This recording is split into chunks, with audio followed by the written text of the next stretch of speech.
मंदिर की घंटी बजती और मुर्गे की बाग सुनाई देती, पर गंगा के घर में इन ध्वनियों से पहले जागता था चूल्हे का धुआं और उसके साथ उसकी थकी हुई सांसें। हे भगवान, सुबह सुबह आंख ही नहीं खुले तो मेरे घर में पानी ही ना है।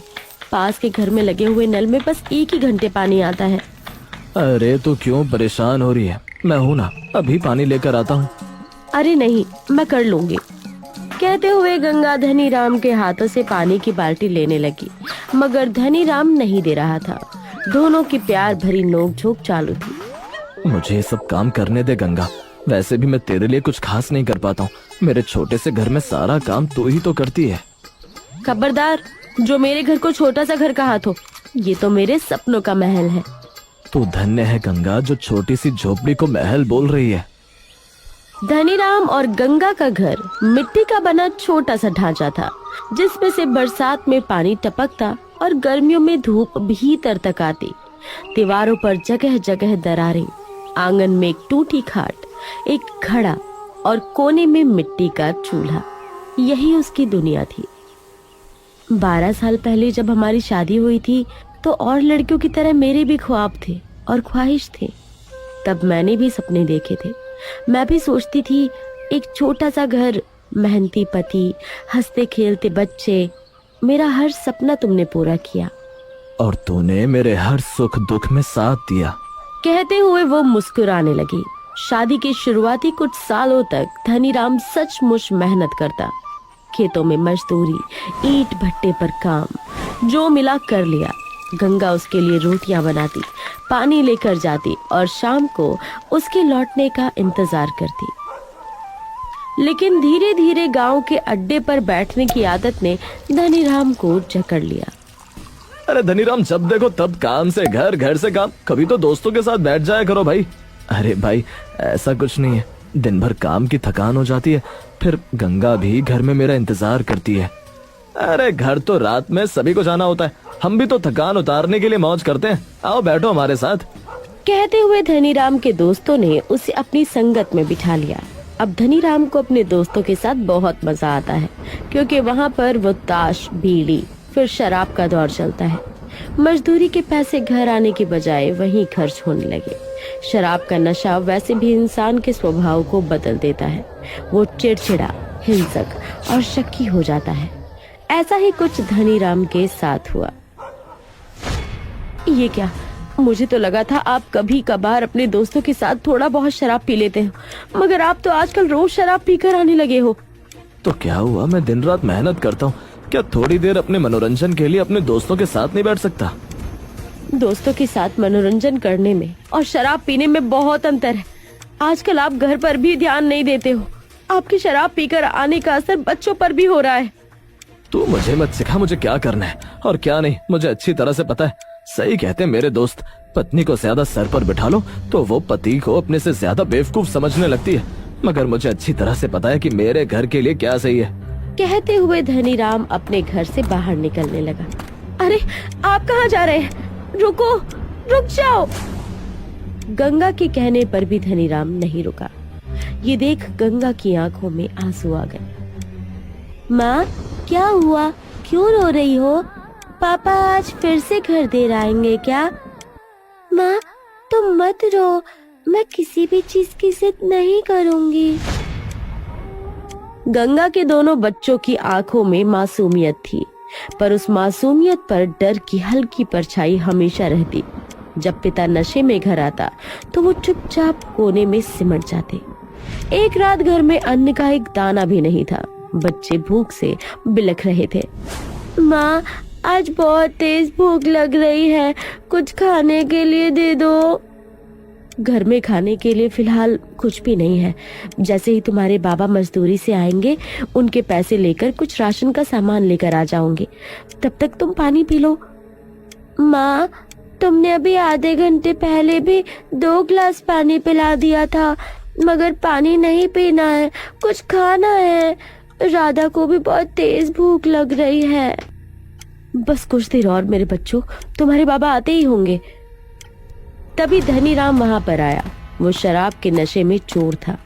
उसने आते ही घर में सामान की तोड़ फोड़ शुरू कर दी। ये क्या हो गया है आपको? इतने गुस्से में क्यों? 2 दिन की कमाई जुए में हार गया हूँ। गुस्सा ना हो तो क्या करूं? हे भगवान, ये क्या कह रहे हैं आप? आप अपनी कमाई जुए में हार कर आ गए और मैं यहाँ बच्चों को समझा रही थी कि बस पापा आ जाएंगे तो खाना लेकर आएंगे, मगर अब मैं बच्चों से क्या कहूँ? गंगा की बातें सुनकर धनीराम को गुस्सा आ गया। वो कभी बच्चों को देखता तो कभी गंगा को। उसने गुस्से में गंगा को पैसे देने से मना कर दिया। ऐसा मत करो, मेरे लिए ना सही बच्चों के लिए तो थोड़े पैसे दे दो।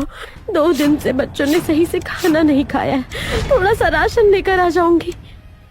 मेरे पास कोई पैसे नहीं है, तुझे पैसे चाहिए तो खुद कमा कर ले आ। कहते हुए वो नशे में नीचे जमीन पर गिर गया। ये देखकर बच्चे रो पड़े और रोते ही सो गए। लेकिन उस रात गंगा की आंखों से आंसू नहीं गिरे। बच्चों की हालत देख गंगा को बहुत बुरा लगा। उसने पहली बार खुद से कहा, अब बहुत हो गया। अगर मैं अब भी चुप रही तो बच्चे भी इसी अंधेरे में बड़े होंगे। मुझे कुछ तो करना ही होगा। ऐसे ही पूरी रात निकल गई। अगली सुबह गंगा कुछ करने का सोच ही रही थी कि उसकी पड़ोसन 10-12 उबले आलू और कुछ आटा लेकर आ गई। गंगा, तेरे हाथ के बने आलू के पराठे मेरे घर के सब लोगों को बहुत पसंद है। ये ले, थोड़े से पराठे बना दे और कुछ अपने बच्चों को भी खिला देना। मैं आलू के पराठे बनाऊं? हाँ बहन, आज कुछ मेहमान घर आने वाले हैं और मुझे कुछ और काम भी है, तो पराठे बना देगी तो मेरी मदद होगी। बदले में चाहे कुछ पैसे ले लेना। कहते हुए पड़ोसन कुछ पैसे देकर और आलू आटा देकर उसे चली गई। गंगा, मेरे घर आए मेहमानों को और सब लोगों को तेरे हाथ के बने पराठे बहुत पसंद आए। उसकी बातें सुनकर गंगा खुश हो गई। उसके पास आज की मेहनत के पैसे थे। वो कभी उन पैसों को देखती तो कभी बचे हुए आलू के पराठे की ओर। तभी उसे एक आइडिया आया। सब लोग कहते हैं कि मैं अच्छा खाना बनाती हूँ, क्यों ना चौराहे पर मैं अपने हाथ के बने आलू के पराठे ही बेचूं, 4 पैसे भी आ जाएंगे। हाँ, इन पैसों से तो आलू और पराठे बनाने का सामान लेकर आ जा। कुछ और पैसे चाहिए हो तो ले लेना। फिर थोड़ी सी देर में गंगा ने सामान ला पराठे बनाना शुरू किया। आलू में लाल मिर्च, नमक और हल्दी, साथ ही घर का बना स्पेशल मसाला डाला। देखते ही देखते 10-12 आलू के पराठे तैयार हो गए। अरे, ये तो केवल 10-12 ही आलू के पराठे, थोड़े और बना लेती। मैंने तो तुझे कहा ही था, पैसे और चाहिए तो ले लेना। अरे बहन, पहले इतने पराठे तो बिके, फिर सोचूंगी आगे क्या करना है। उसने पुरानी साड़ी का एक टुकड़ा फाड़कर कपड़ा बनाया। अपनी टूटी हुई डलिया में उसने कपड़े को रखा और उस पर पराठे रख वो बेचने के लिए निकल गई। उसने तय किया कि वो गांव के चौराहे पर पराठे बेचेगी। चौराहे पर रोज मजदूर इकट्ठा होते हैं, कोई ईंट भट्टे का ठेकेदार, कोई खेत का मालिक। लोग काम की तलाश में खड़े रहते हैं, मुझे वही ग्राहक मिलेंगे।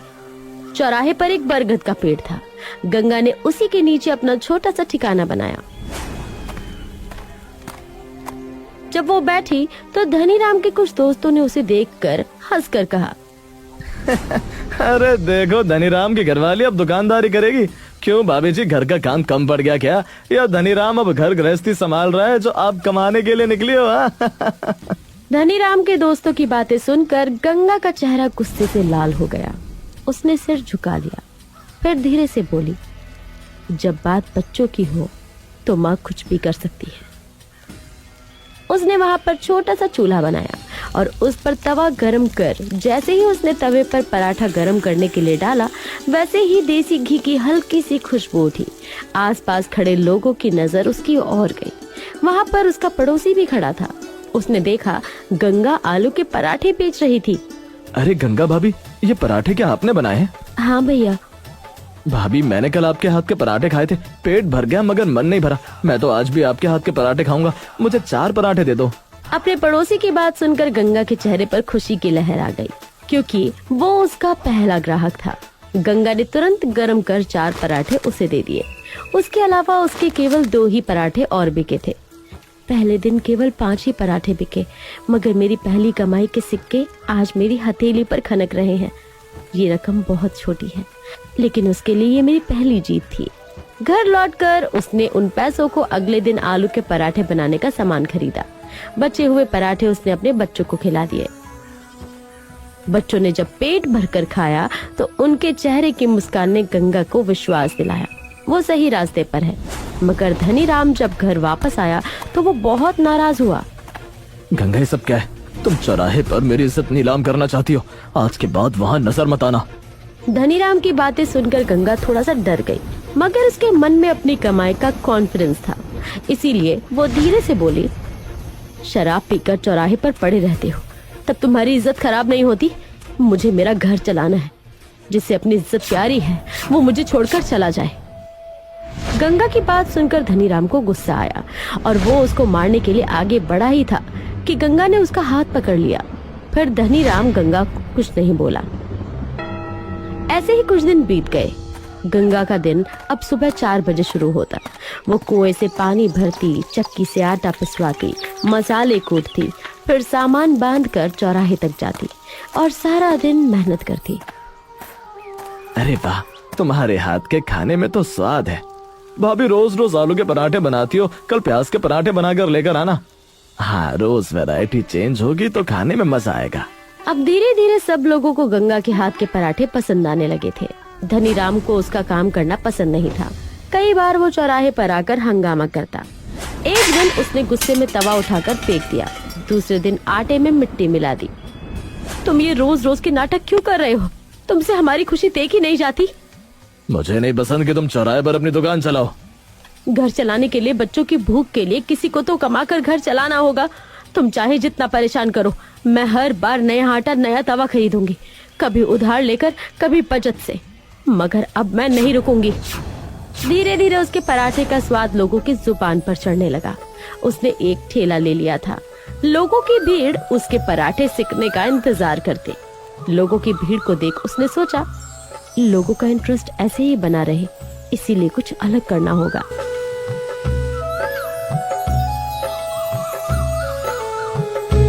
उसने पराठों के साथ तीखी हरी मिर्ची की चटनी बनानी शुरू की। गर्मियों में ठंडी छाछ भी देने लगी। गंगा के हाथ में तो जादू है, माँ के हाथ जैसा स्वाद है। अच्छा, तुम यहाँ दुकान लगाती हो, हमें अच्छा खाना खाने को मिल जाता है। सच में धनीराम बहुत किस्मत वाला है, इतनी मेहनती बीवी मिली है उसे। ऐसे ही कुछ दिन बीते। 6 पराठों की बिक्री से शुरू हुआ सफर पहले 10, फिर 20, फिर 50 पराठों तक पहुंचा। अब तो शाम तक सारा सामान बेच दिया करती थी।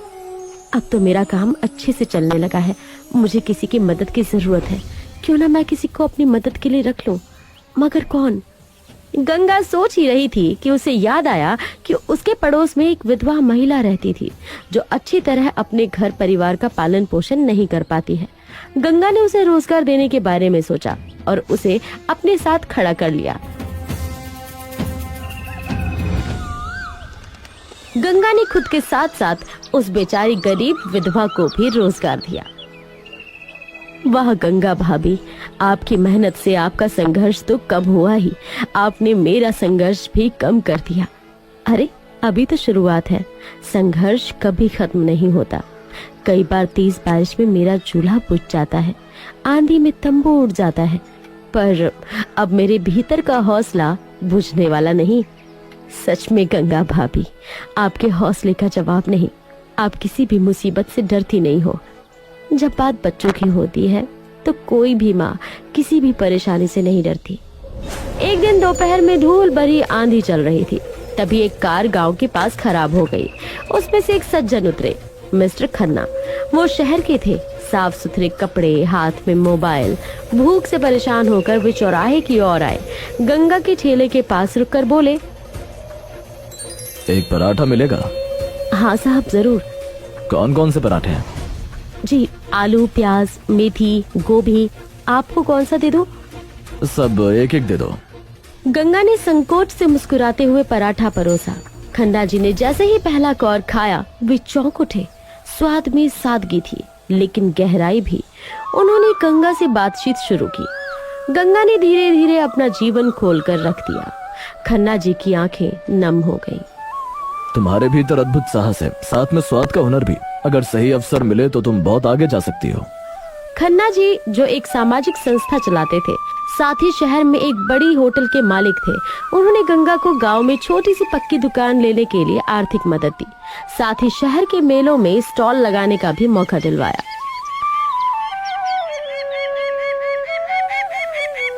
आज शहर में कुकिंग कंपटीशन है, तुम भी पार्टिसिपेट करो। मैं कैसे शहर में आकर कंपटीशन में हिस्सा ले सकती हूँ? तुम मेरे रेस्टोरेंट को रिप्रेजेंट करोगी। मेरे रेस्टोरेंट का सबसे बेस्ट शेफ तुम्हारे साथ काम करेगा। मिस्टर खन्ना के कहने पर गंगा ने कुकिंग कंपटीशन में हिस्सा लिया और फर्स्ट प्राइज जीता। कई न्यूज़पेपर में उसकी फोटो आई। गंगा बताओ, ये सब देखकर कैसा लग रहा है? साहब, मैं पहली बार गांव से बाहर आई हूँ। शहर की भीड़, रोशनी, बड़े बड़े बाजार देखकर एक बार को तो मैं घबरा ही गई थी, लेकिन जब लोगों ने मेरे पराठों की तारीफ की तो अब मेरा आत्मविश्वास कई गुना बढ़ गया है। अरे दीदी, आप तो सेलिब्रिटी बन गए, न्यूज़पेपर में आपकी फोटो आई है। लोग सच ही कहते हैं, मेहनत करने वालों के साथ हमेशा ईश्वर का आशीर्वाद होता है। ये ईश्वर का आशीर्वाद ही है। कुछ महीनों में मेहनत कर गंगा ने चौराहे पर एक छोटी सी पक्की दुकान ले ली। उसने बच्चों को शहर के स्कूल में दाखिला दिलाया। आर्यन पढ़ाई में अच्छा है, राधा को विज्ञान में रुचि है, तो वो डॉक्टर बनने का सपना देखने लगी। गांव वाले अब गंगा का सम्मान करते थे। गंगा ने गांव में शराब मुक्ति का आंदोलन चलाया।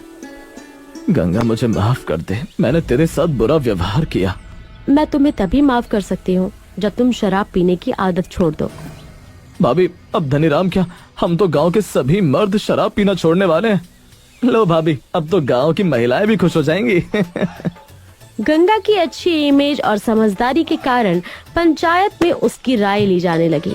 सरपंच ने जब उसे मंच पर बुलाकर सफल उद्यमी कहा तो धनीराम के चेहरे पर भी खुशी की चमक थी। गंगा ने अपनी दुकान में अब 2 विधवा महिलाओं को काम पर रखा, क्योंकि वो जानती थी कि आर्थिक स्वतंत्रता ही असली शक्ति है। अब उसकी दुकान केवल पराठों की जगह ही नहीं थी, वो उम्मीद का केंद्र बन गई थी।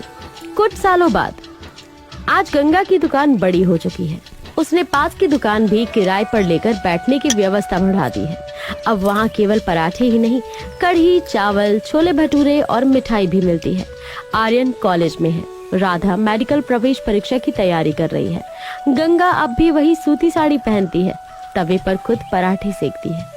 जब कोई नई महिला आकर उससे पूछती है, दीदी क्या मैं भी कुछ कर सकती हूँ? जब तक सांस है तब तक आशीर्वाद, हंसी और कुछ करने का रास्ता है। एक समय जिसे समाज ने दुत्कारा था, आज वही महिला पूरे जिले के लिए प्रेरणा है।